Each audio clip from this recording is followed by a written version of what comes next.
Meu nome é Lindomar Leitão de Assis, eu sou engenheiro agrônomo, formado pela Universidade Federal do Ceará no ano de 1975, mais precisamente em dezembro de 75. Em janeiro de 1976, a Codevasf, por intermédio de uns gerentes em Brasília, nos contratou. Naquela época, o motivo da contratação não era como nos tempos atuais, que as pessoas entram admitidas por concurso público. Naquela época, o processo seletivo foi basicamente feito, no meu caso, por currículo. E vários outros colegas também que entraram na minha geração, né? Quando nós fomos admitidos, imediatamente no ano de 1976 ainda, nós fomos convocados para fazer curso. Nós passamos 3 meses na cidade de Pirapora e passamos mais 3 meses na cidade de Barreiras. Em Barreiras, nós implantamos uma parte do projeto Barreiras. Naqueles anos, todos os perímetros da Codevasf estavam todos em iniciação, né? E a mão de obra nossa, que foi contratado naquele ano de 76, mais ou menos uns 20 colegas. Hoje, só lembrando aqui que tem apenas eu e outro, daquela geração toda dos 20, né? Então, nós passamos 3 meses em Barreiras. Após a conclusão do curso em Barreiras, a segunda parte do curso, que era um curso de irrigação e drenagem, esse curso foi ministrado por técnicos de alto padrão naquela época, nós todos filhos da universidade, todos jovens ainda, eu na época eu tinha 22 anos, e a maioria dos colegas todos dessa idade. E esse curso nos proporcionou muito melhores condições da gente efetuar o nosso trabalho, né?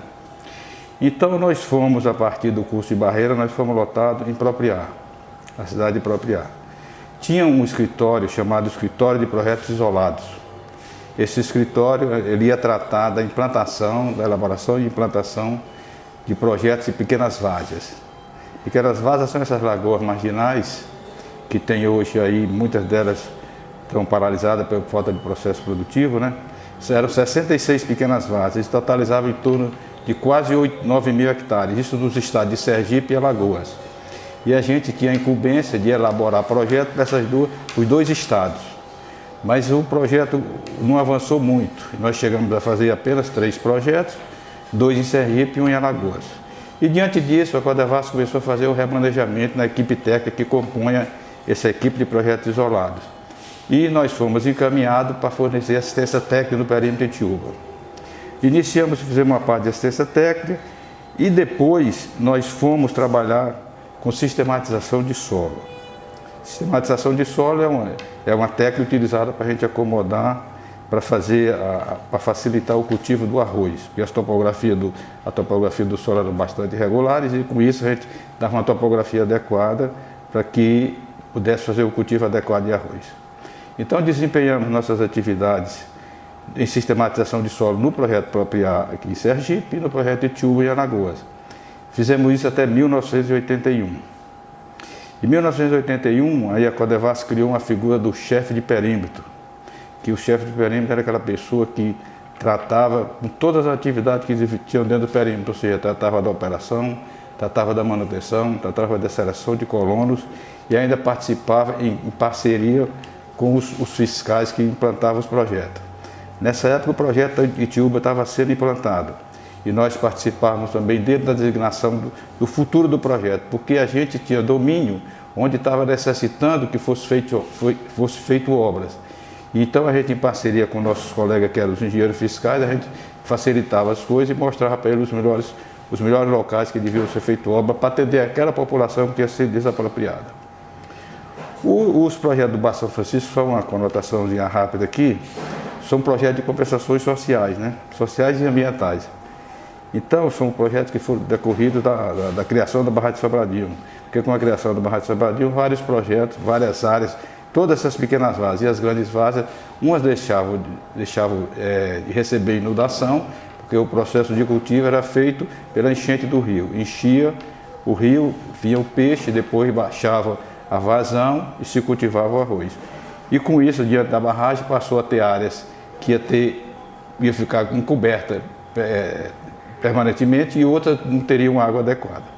Então isso foi basicamente o que levou talvez à intervenção da Codevasf no Baixo São Francisco. É válido esclarecer também que esses perímetros, no caso de Itiúba e Propriá, tinham uma densidade populacional muito alta. Em média era uma família vivendo. Então, isso constitui, podemos dizer assim, um projeto de reforma agrária da época. Apesar de que a Codevasf não se tratar de reforma agrária, mas esse projeto considera-se uma reforma agrária. No ano de 1984, a 4ª SR foi separada e foi fundada a 5ª. Então, umas pessoas, uns colegas, uma equipe ficou em Sergipe e outra foi para Alagoas, ser sediada em Penedo. Eu fui escolhido na época, o presidente da Codevasf, Dr. Erasmo, sugeriu que meu nome fosse para Alagoas, porque eu estava em Itiúba, então já fui transferido para o Boa Seca.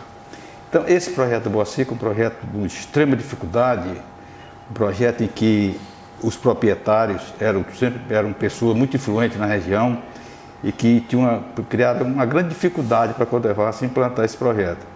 Mas foi preciso muita habilidade, tanto nossa, como o chefe do perímetro que eu era, como a minha equipe, que era uma equipe muito boa, que sabia tratar com essas pessoas todas, e nós conseguimos avançar juntamente com o diretor da época, que era o Dr. Júlio Florencio. Então, com muita habilidade também ele, nós conseguimos avançar e esse projeto saiu da ociosidade, porque tinha sido desapropriado há algum tempo, e nós, com a nossa chegada lá, nós iniciamos o processo produtivo. Então, até 1986, de 84 a 86, nós conciliamos as obras que estavam sendo executadas e conciliamos a sistematização do solo, conciliamos a escolha de parceleiros e conciliamos o início da operação e manutenção. E deixamos lá, em 1987, nós saímos do perímetro, que eu fui fazer um curso de mestrado na época, mas já conseguimos deixar um terço do projeto operando. O projeto Boa Seca, para os senhores terem uma ideia, o projeto Boa Seca é um maior projeto de Alagoas, da 5ª SR, mais ou menos do tamanho de Betume, algo como próximo de 3.000 hectares. E em seguida, do Boa Seca, eu saí e fui fazer o mestrado, né? Fazer o mestrado, passei 3 anos e pouco, em 1990 retornei à Codevasf, novamente à Codevasf em Penedo. E fiquei nesse período já tinha havido o processo de emancipação dos perímetros, ou seja, eles já eram geridos por cooperativas. E coube a mim, na época, o diretor da época lá da 5ª SR, me solicitou para eu ser um gerente lá da Copermit, que era a Cooperativa Mista de Itiúba. E eu aceitei o desafio, que era um projeto problemático na época, diante das circunstâncias que as cooperativas levavam, porque, para os senhores terem uma ideia do que representa aqui, a cooperativa de Itiúba tinha 200, o perímetro de Itiúba tinha 200 parceleiros, nós tínhamos 200 funcionários na cooperativa, ou seja, uma relação de 1 para 1. Era um negócio extremamente elevado, né? E a cooperativa vinha com muita dificuldade, tendo prejuízo e tal, e nós conseguimos fazer o saneamento dela em muita coisa. E ficamos todo 1990 até uma parte de 91. Em 91, eu fui cedido para um convênio firmado entre a Codevasf, o Ministério da Integração e o Denox. Aí fiquei em Fortaleza por um período até 2002. E nesse período em Fortaleza também, eu, como fui um cara sempre ligado à Codevasf, eu nunca abandonei a Codevasf, sempre sabia dos acontecimentos aqui. E ainda esses projetos que nós acompanhávamos no Denox era uma parceria de um acordo de empréstimo internacional chamado 3170, do qual fazia parte dos projetos da Bahia, os Formosos, né? Então era uma parceria muito grande, todas as atividades. E no Denox eu fui nesse setor, um setor exclusivo para tratar 2 projetos lá, o projeto Baixa Caraú e Tabuleiro de Russas, depois surgiram outros no Piauí e no Rio Grande do Norte. E ficamos nessa área até 2002. Então, em agosto de 2002, eu fui transferido para Brasília. Em Brasília, eu fui lotado na diretoria de operação e produção. Inicialmente, cheguei lá, fiquei como chefe de unidade, posteriormente passei a ser um chefe substituto da gerência de operação e manutenção, e por final eu fui assessor da presidência. E então, até 2004, eu fiquei lá, mas por condições financeiras um pouco dificultosas, porque naquela época eu tinha 3 dependentes meus que tudo estudavam em faculdade em locais distantes, e pelo fato da minha mulher ser sergipana, que é um detalhe aqui que eu não falei, porque no início, quando eu cheguei aqui em 1980, eu casei com uma sergipana. E apenas um detalhe que eu vou retomar aqui, é que na época também a Codevasf Propriá não era muito benquista, que até para eu me casar foi preciso chamar um padre de fora, porque o bispo de Propriá não queria casar as pessoas da Codevasf lá. Então aí nós ficamos viemos para Aracaju novamente, né? Isso já no ano de 2004. Bom, em Aracaju, eu fui chefe de serviço de meio ambiente, que ainda pertencia à divisão de engenharia, e posteriormente a Codevasf fez uma mudança na sua estrutura orgânica e foi criada a área de revitalização. Nessa área de revitalização, eu assumi a gerência de revitalização da bacia do São Francisco. E fiquei nessa gerência de 2006 até 2012. Um trabalho árduo, também muito difícil. Nos meus 48 anos e poucos dias de Codevasf, eu tive muita dificuldade, mas tudo a gente conseguiu vencer, e conseguiu vencer com, podemos dizer, até com uma habilidade, né? Porque também a gestão da implantação dos esgotamentos sanitários, que nós tínhamos uma cidade naquela época, literalmente apenas um dos prefeitos da cidade beneficiada concordava.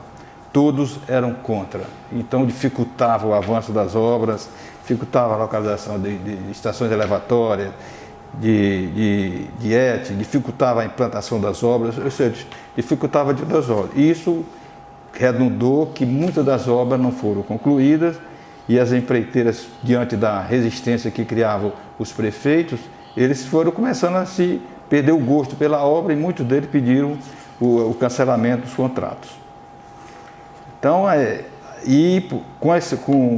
no final de 2014, aí eu ainda fui, de 2012 a 2014 eu fui gerente de gestão estratégica.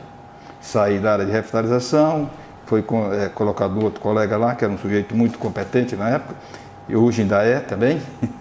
Aí fiquei gerente de revitalização. Em 2014, houve uma mudança geral aqui, eu saí da gerência e fiquei lotado na 4ª GRI, onde até hoje faço parte da equipe lá. Mas eu queria deixar claro aqui para os colegas o seguinte: eu apresentei muito a minha história de trabalho, mas ao longo da minha história, desses 48 anos e meses de Codevasf, a Codevasf sempre participou da vida da gente no sentido de dar melhores conhecimentos técnicos. A Codevasf liberava as pessoas para congresso, para simpósio, para tudo isso sempre ocorreu. Nós tínhamos nessas épocas dos anos 80 e 90, um congresso promovido pela ABID, que era a Associação Brasileira de Irrigação e Drenagem. Esses projetos eram concorridos, era um congresso de alto nível, só da área de irrigação e drenagem. E a Codevasf sempre mandava pessoas de todas as CSR para participar, e muitos deles na época apresentavam até trabalho. Então, resumindo assim um pouco a questão, é de ver que diante disso a Codevasf ascendeu e cresceu diante dessa capacitação que foi dada para as pessoas. Nos anos quando nós fomos fazer o mestrado, na época o presidente então liberou quem quisesse fazer mestrado e doutorado, ele liberava. Então fazia todo mundo, então com isso se capacitou. O que ocorria? A Codevasf, ainda nos anos 80 e 90, nós tínhamos sempre assessoramento de instituições estrangeiras, como a FAO e o IICA. E com esse aprimoramento do seu quadro técnico, essas pessoas começaram a deixar de ser necessárias. Então nós começamos a tocar, a Codevasf sozinho, nós, os profissionais, que eram todos jovens de então, que já estavam mais ou menos amadurecendo, né? Então foram essas pessoas que já conduziram essa empresa e que trouxeram brilhantemente até hoje. Eu queria fazer um agradecimento, aproveitar esse momento aqui, agradecer algumas pessoas que no transcurso da minha vida da Codevasf foram muito parceiros meus e muito colaboradores. Primeiramente eu queria agradecer ao engenheiro José Roberto Corrêa de Vasconcelos, foi meu chefe da Codevasf muitos anos em Propriar, sujeito decente, íntegro, que era um pouco mais maduro do que nós, e a gente todos jovens, todos impetuosos, ele conseguia segurar a gente todos jovens daquela época, né, já com muito avanço, já com muita determinação, mas ele segurou muito bem. Uma outra pessoa é um cidadão aqui argentino chamado Dario Mihailovic. Esse cidadão era um engenheiro da FAO, que nos ajudou muito, transmitiu muito conhecimento dele para nós. E realmente eu não sei hoje se está vivo, não sei que mora em São Paulo, mas não sei onde está. Então essas duas pessoas assim foram muito primordiais na minha vida, um administrativamente e outro tecnicamente. E eu queria apenas por final fazer uma sugestão aqui para os mais jovens que estão vivendo a Codevasf nos últimos anos e têm passado por determinadas turbulências, coisas que não são normais. mas que se dediquem, que doem seus conhecimentos à empresa, porque a Codevasf foi constituída uma empresa pequena, avançou, hoje tem uma dimensão muito grande no Brasil todo, e tudo graças a Deus às atividades de irrigação. A atividade de irrigação foi o carro-mestre, o chefe de tudo que trouxe a Codevasf até hoje. E a gente vê na própria missão da Codevasf, eu vou ler aqui, eu vou ver aqui o que é que tem no Estatuto e no Regimento, que diz assim, ó: a Codevasf tem por missão institucional o desenvolvimento das bacias hidrográficas de forma integrada e sustentável, contribuindo para a redução das desigualdades regionais. Então, isso aqui a gente vê que as bacias hidrográficas, a contribuição, no caso aqui a atividade de irrigação, é o carro-chefe. E uma outra coisa também que eu queria deixar muito claro aqui, dizer que também é um assunto que eu acho que talvez deveria ser retomado, tentar um aporte de recurso, que seria esse programa de revitalização da bacia. A gente vê hoje que não tem avançado, desde aquela época que eu falei do princípio, quer dizer, que tinham grande dificuldade, hoje a dificuldade parece que são puramente de natureza orçamentária. Então talvez os novos colegas que entraram na Codevasf recentemente, talvez pegando isso como carro-chefe, eu tenho certeza que daria mais 50 anos ou mais para a Codevasf. Então eu agradeço ao nosso nobre Jair aqui por ter feito essa gravação, dizer que eu fico feliz em ter feito isso aqui. A minha história é grande, 49 anos, não são 49 dias, né? É muita coisa, é muita luta, mas tudo que eu fiz, eu faria tudo novamente, com o mesmo bom gosto. E me dedicarei a essa empresa até o último dia que eu estiver aqui. Muito obrigado.